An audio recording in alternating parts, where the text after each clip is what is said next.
we love our community, we love our country, and we love to see the future even brighter for us and our kids.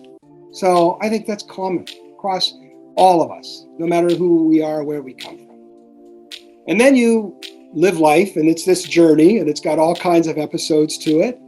And sometimes you see the things you love in jeopardy or potentially at risk, and you want to save them, you want to preserve them, and if you can, you want to try to push them in the right way for this bright future for everybody.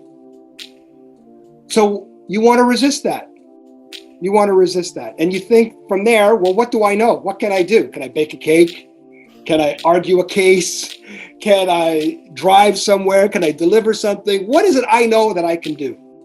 And for us, it really was two things. Firstly, the opportunity to host and to show that common hospitality for one another. You know, just have everybody over for dinner. Simple as that. And the second thing is, I'm a lawyer and words are my life. So I use words to try to resist these not so great things. Fast and the Six really came from watching how our politics here in the US and other places just started to get very sharp, divided, dark, backward looking in many ways, that we felt was going to divide us, that we weren't going to get any richer, spending the next 25 years tearing one another down instead of building everything we have up. That ain't going to give us that prosperity we're looking for. It ain't going to make things more certain. And it isn't going to give us the peace and the joy that we all want to have in this short life. So we thought, you know, in the midst of all of this, can we have everybody over for dinner? And our yard wasn't big enough. And it happened to be around the time of the Muslim month of fasting, Ramadan, which fasting is a common experience across so many religions and so many cultures. We all identify with it. It may come from a little bit of a different tradition or a different story or a different purpose, even fasting just, you know, for health reasons. But it's a familiar practice that we can all identify with. And then, of course, when you break your fast, who likes to eat alone? I mean, not a lot of people like to eat alone, if anyone. So you like to have people with you when you break bread. Again, a tradition as old as humanity. So we thought, through this tradition, let's bring everybody for dinner.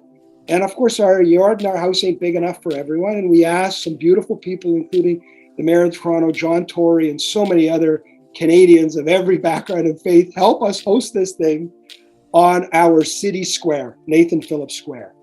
And that really was Lisa, my wife, and I attribute most of the good things that I do to her support and partnership, as well as my family and my parents. And we had this dinner really on Nathan Phillips Square. We called it Fast and the Six because it was to break fast and during the month of Ramadan. And our motto was diversity, unity, prosperity. Bringing all those things together, playing to our strengths, which is what Canada's all about. When many become one, to seek greater prosperity and peace in our lives. Now, we're imperfect. We've made so many mistakes. But again, we don't have to burn down our history to build our future.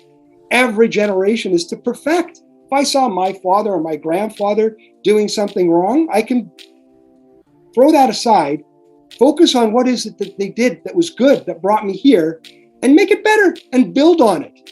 I can look at it objectively in that way, still with love, and say, and forgiveness, and say, they didn't know, or they made an error, or even if it's worse, all we have is tomorrow. We can't reinvent yesterday. We seek justice and redress for yesterday, but we always want to go forward and to progress. So that was Fast and the Six, and to really have a party. So I call it the Muslim version of the Santa Claus parade. Who doesn't like Santa Claus and candy canes? And no one asks you your religion to go and enjoy that. So we wanted to add a Muslim tradition to that spirit and to that idea and have Fast and the Six. And it's been a success ever since we started holding it, and it brings thousands of people to Nathan Phillips Square. And we're hoping to have it again, the live version of it this year, and bring people together to celebrate our diversity. You could just look out and you see the faces of Toronto. You don't have to be a sociologist to know when you go there, you look out and you say, that crowd looks like Toronto and it looks like Canada. And everybody here is here to enjoy one another's company and that spirit of connectedness. Do you remember how it all began?